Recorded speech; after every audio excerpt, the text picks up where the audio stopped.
সুপ্রিয় শিক্ষার্থী বন্ধুরা, আশা করি এই করোনার মধ্যে তোমরা স্বাস্থ্যবিধি মেনে আছো এবং খুবই সুস্থ আছো, ভালো আছো। আমি মোহাম্মদ খালিদুর রহমান টিটো, লেবুতলা মাধ্যমিক বিদ্যালয় যশোর সদর যশোর, লেবুতলা মাধ্যমিক বিদ্যালয় অনলাইন ক্লাসের পক্ষ থেকে সবাইকে স্বাগত এবং শুভেচ্ছা। প্রিয় শিক্ষার্থীরা, আজকে আমি তোমাদের সাথে যে বিষয়গুলো নিয়ে আলোচনা করব সেটা হচ্ছে সেট সম্পর্কে। গতদিন আমি তোমাদের সাথে সেটের কিছু বিষয় নিয়ে আলোচনা করেছিলাম। আজকে এর পরবর্তী কিছু বিষয় নিয়ে আলোচনা করব। আজকে প্রথমে আমি যে বিষয়টি নিয়ে আলোচনা করব সেটি হচ্ছে উপসেট। উপসেট, এখন উপসেট বলতে আমরা কি বুঝি সেটা হচ্ছে উপসেট। উপসেট মনে করো যে এ একটা সেট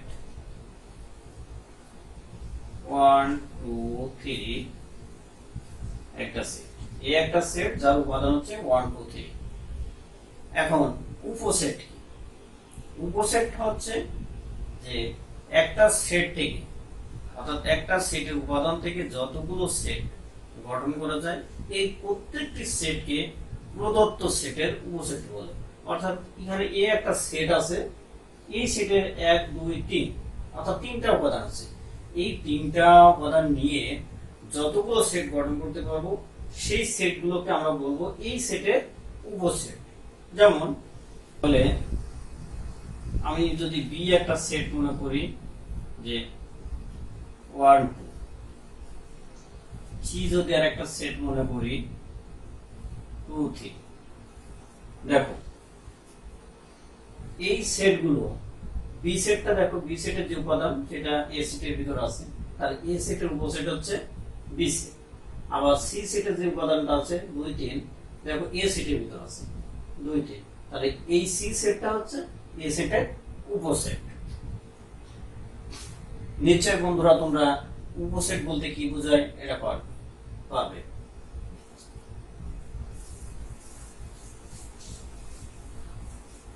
এখন এখন তোমাদেরকে যদি আমি আরেকটা উদাহরণ দিই তাহলে আরেকটু ক্লিয়ার হবে। দেখো পি, এখানে পি একটা সেট যার উপাদান সংখ্যা 1 2 3।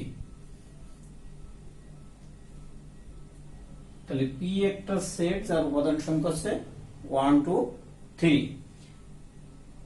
কিউ আর একটা সেট যার উপাদান সংখ্যা 1 2। আর একটা সেট যার উপাদান সংখ্যা 2 3। তাহলে এখানে পি এর যে উপাদানগুলো আছে, দেখো কিউ এবং আর এর ভিতরে সেই উপাদানগুলো আছে।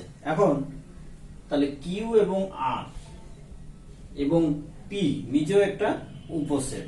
কার উপসেট? এই পি এর উপসেট। তাহলে আমরা উপসেটকে সাধারণত উপসেট প্রকাশের প্রতীক হচ্ছে এইটা, এই চিহ্নটাকে বলা হয়েছে উপসেটের প্রতীক। তাহলে আমরা কি লিখতে পারি? পি সাবসেট পি, তারপরে কিউ সাবসেট পি, আর সাবসেট পি, এভাবে লিখতে পারি। অর্থাৎ পি হচ্ছে পি এর উপসেট, কিউ হচ্ছে পি এর উপসেট, আর হচ্ছে পি এর উপসেট। তাহলে উপসেট কাকে বলবো?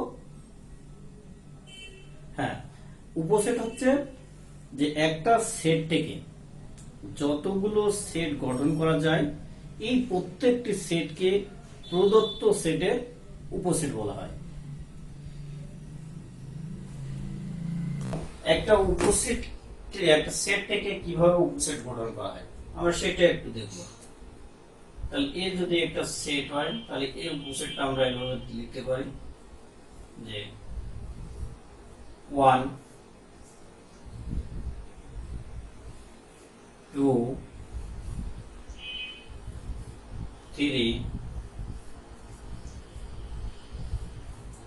1 2 একটা সেট 1 3 একটা সেট, 2 3 আরেকটা সেট, 1 2 3 নিচে একটা সেট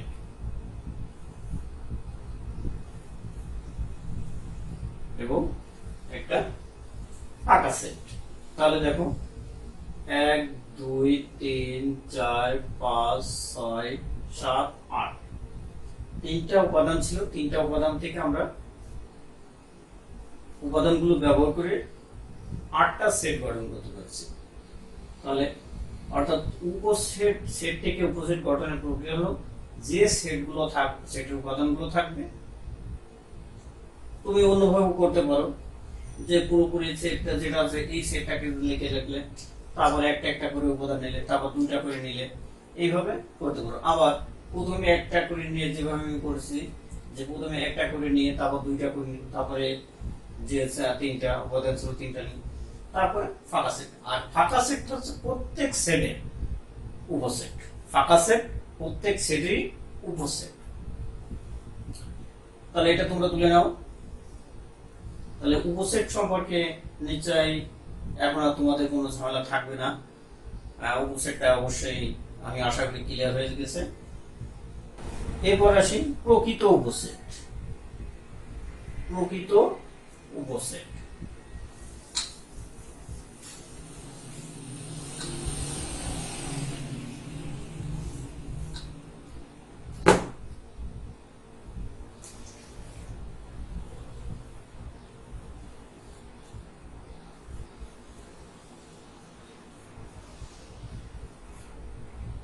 প্রকৃত উপসেট।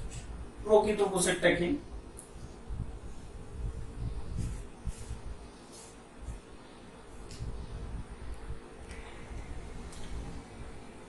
প্রকৃত উপসেটটা কি?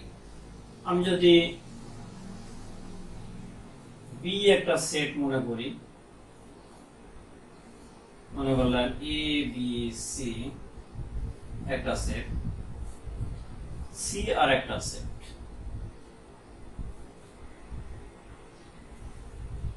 যার উপাদান হচ্ছে বিসি। এ বি একটা সেট, এখানে বি একটা সেট যার উপাদান হচ্ছে A B C, R C আর একটা সেট যার উপাদান বিসি।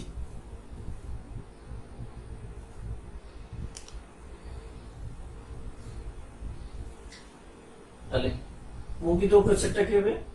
বি একটা সেট যার উপাদান হচ্ছে A B C, R C আর একটা সেট যার উপাদান হচ্ছে বিসি।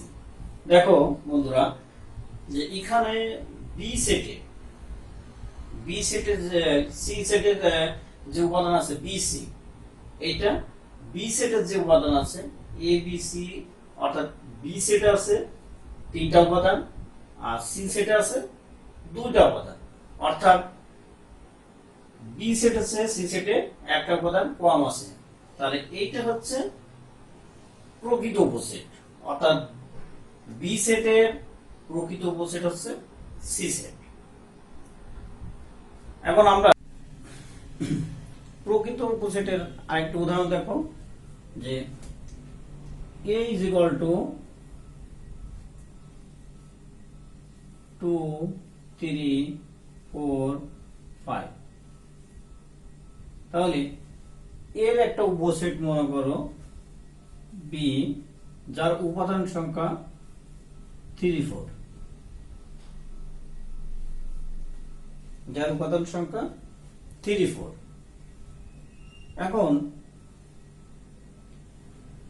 এই যে এ সেটের যে উপাদান আছে চারটা, কিন্তু বি সেটে কয়টা আছে? দুইটা।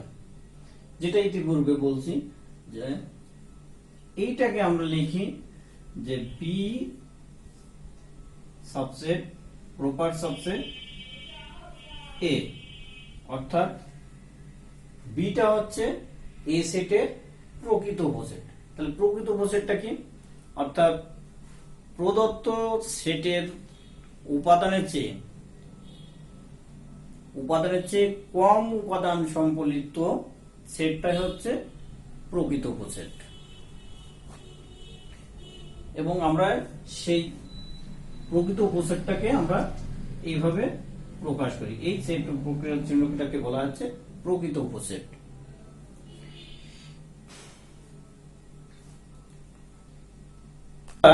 এই উপসেট এবং প্রকৃত উপসেট নির্ণয়ের একটা সূত্র আছে। উপসেট তোমরা লিখে নাও যে উপসেট হচ্ছে টু দি পাওয়ার n, আর প্রকৃত উপসেট সমান set 2 to the power n minus 1।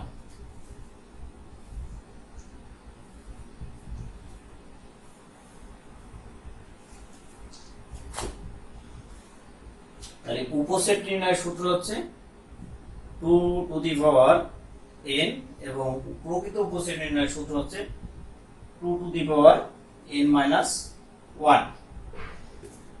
এরপর আমরা আসি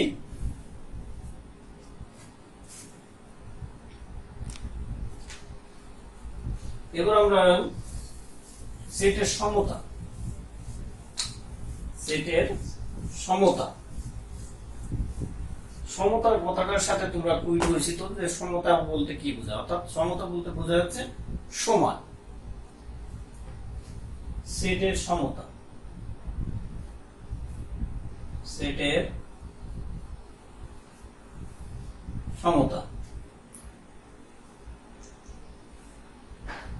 সমতা এ একটা সেট আমরা বিবেচনা করি যার উপাদান হচ্ছে 2 4 6। বি আর একটা সেট 2 4 4 6। সি আর একটা সেট 6 6 6 2 4 4। দেখো যে এখানে যে সেট আছে, এ সেটের উপাদান হচ্ছে 2 4 6, বি সেটের উপাদান হচ্ছে 2 4 4 6, সি সেটের উপাদান আছে 6 6 6 2 4 4। অর্থাৎ এখানে যে মূল যে উপাদান, এই উপাদানের কিন্তু কোনো চেঞ্জ নেই, অর্থাৎ 6 3টা কেন আরো থাকুক কিন্তু 6 6, ঠিক আছে। এখানে 6 6টা থাকলো যা, 6 একটা থাকলো তাই, ঠিক আছে। সেটের ভিতরে একই সংখ্যার পুনরাবৃত্তি হলে একবারই একটা সংখ্যা একবারই গণনা হবে। তাহলে এখানে যে উপাদানগুলো আছে দেখো, এখানেও 3টা আছে, এখানেও 3টা আছে, এখানেও 3টা আছে। অর্থাৎ যদি কোনো সেটগুলোর উপাদানগুলোর সংখ্যা সমান থাকে তাহলে আমরা সেই সেটগুলোকে বলি সমান সেট বা সেটের সমতা। অর্থাৎ আমরা এখানে লিখতে পারি এ সেট সমান আছে বি সেট সমান আছে সি সেট, এটাকে বলা হয় সেটের সমতা।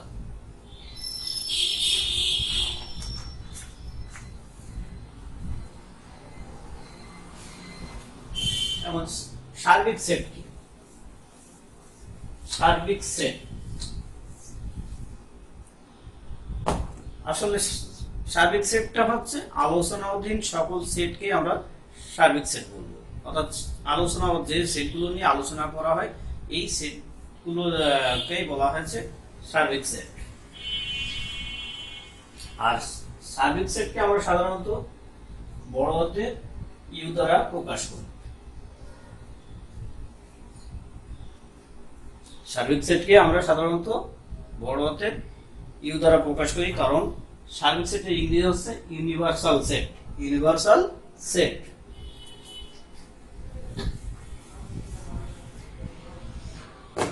এবার আসি পূরক সেট। পূরক সেটটা কি?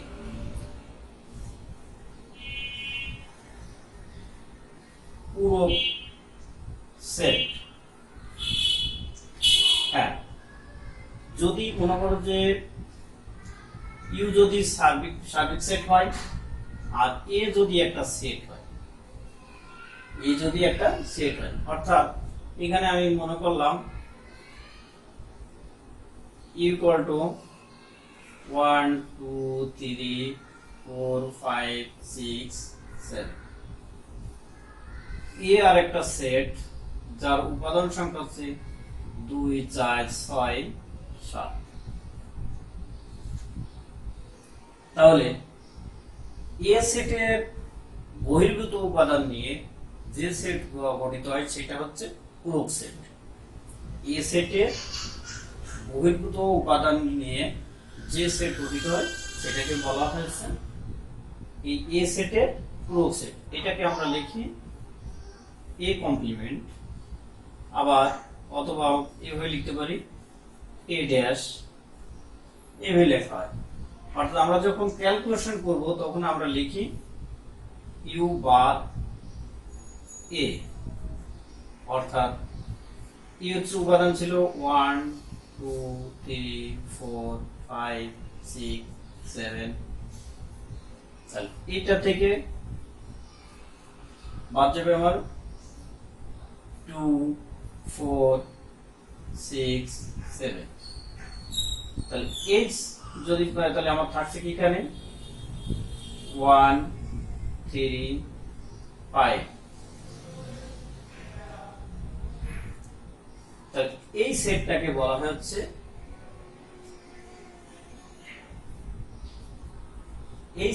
বলা হচ্ছে এই এ সেটের পূরক সেট। এ সেটের পূরক সেট। তাহলে আমরা পূরক সেট কাকে বলে এবং পূরক সেটের কিভাবে সমস্যার সমাধান করতে হয় সেটা দেখলাম। তোমরা একটু খাতায় কষ্ট করে তুলে নাও। সেট এ তার আরেকটি উপাদান, তাহলে এ কমপ্লিমেন্ট বা এ পূরক সমান এত। তাহলে এ কমপ্লিমেন্ট সমান আছে ইউ বার এ। তাহলে এখান থেকে যে উপাদানগুলো এর উপাদানের ভিতর মিল আছে সেই উপাদানগুলো বাদ যাবে, যাওয়ার পরে যে উপাদানগুলো থাকবে সেটা হচ্ছে এ সেটের পূরক সেট। সুপ্রিয় শিক্ষার্থী বন্ধুরা, আজকের ক্লাসে আমি যে বিষয়গুলো নিয়ে আলোচনা করলাম সেগুলো একটু পুনরাবৃত্তি করি। যে উপসেট কি, প্রকৃত উপসেট কি, সেটের সার্বিক সেট কি, সেটের সমতা, এবং সর্বশেষ আমি আলোচনা করেছি পূরক সেট নিয়ে। তো তোমরা বাসায় এই কয়টা বিষয় একটু চর্চা করো। আশা করি ইনশাআল্লাহ তোমাদের যে সেট সম্পর্কে সমস্যা উপলব্ধি করছো সেগুলো আর থাকবে না, সমস্যার সমাধান হয়ে যাবে। ধন্যবাদ সকলকে আমার ক্লাসটি দেখার জন্য। আশা করি পরবর্তী ক্লাসে আমার সঙ্গে থাকবে, সেই আশাবাদ ব্যক্ত করে সবাই শুভকামনা কামনা করে শেষ করছি। আল্লাহ হাফেজ।